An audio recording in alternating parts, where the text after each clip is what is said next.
میرے بھائیوں اور بہنوں، اگر کوئی نیک شخص ہمارے لیے دعا کرے تو ہم کتنے خوش ہوتے ہیں، لوگوں کو بتاتے ہیں جی فلاں عالم نے، فلاں نیک بزرگ نے میرے لیے دعا کی ہے۔ لیکن اس شخص کی خوش نصیبی کا کیا کہنا جس کے لیے اللہ کے فرشتے دعا کرتے ہوں۔ ایک حدیث جو صحیح مسلم اور مسند احمد کی ہے، میرے پیارے نبی صلی اللہ علیہ وآلہ وسلم نے فرمایا، لوگوں، جو شخص کسی مریض کی عیادت کے لیے جاتا ہے، صبح سے لے کر شام تک 70,000 اللہ کے فرشتے اس شخص کے لیے دعائے مغفرت کرتے رہتے ہیں۔ سبحان اللہ۔ اور اگر کوئی رات کو کسی مریض کی عیادت کے لیے جاتا ہے تو رات سے لے کر صبح تک اللہ کے 70,000 فرشتے اس شخص کے لیے دعائے مغفرت کرتے رہتے ہیں۔ وہ دعا کرتے ہیں، اے اللہ اس شخص کی مغفرت فرما دیجئے، اس شخص کی بخشش فرما دیجئے۔ سبحان اللہ۔ میرے بھائیوں، یہ کتنی خوش نصیبی کی بات ہے کہ اللہ کے ہزاروں فرشتے ہمارے لیے دعاؤں میں لگ جائیں۔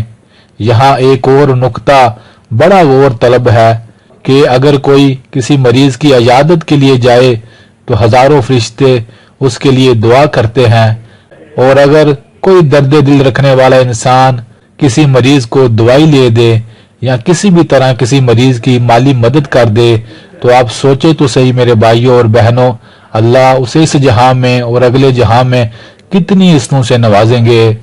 اور جب بھی کسی مریض کی عیادت کے لیے جائیں تو وقت دیکھ کر جائیں اور اس کے لیے کوئی نہ کوئی ہدیہ لے کر جائیں اور اس مریض کے پاس بیٹھ کر اس کے لیے دعا کریں اور اسے کہیں کہ وہ آپ کے لیے بھی دعا کرے، اور مریض کو تسلی دیں، اسے کہیں پریشان نہ ہو، ہمارا رب قادر ہے ہر قسم کے غم اور بیماری کو دور کرنے پر، اللہ نے چاہا تو اللہ جلد تجھے صحت یابی عطا فرما دیں گے۔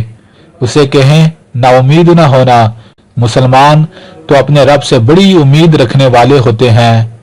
اور جب بھی میرے بھائیوں اور بہنوں کسی کے گھر جائیں تو اپنی نظروں کی حفاظت کریں، کیونکہ کسی شخص نے آپ کے لیے اپنے گھر کے دروازے کھولے ہیں، آپ کو اپنے گھر کا مہمان بنایا ہے۔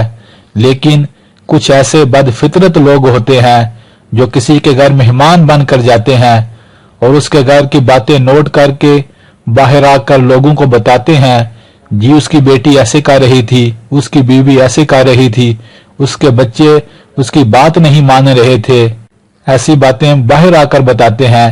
یہ ایک گندے ترین انسان کی نشانی ہوتی ہے۔ میرے بھائیوں، ان گناہوں سے بچنا چاہیے۔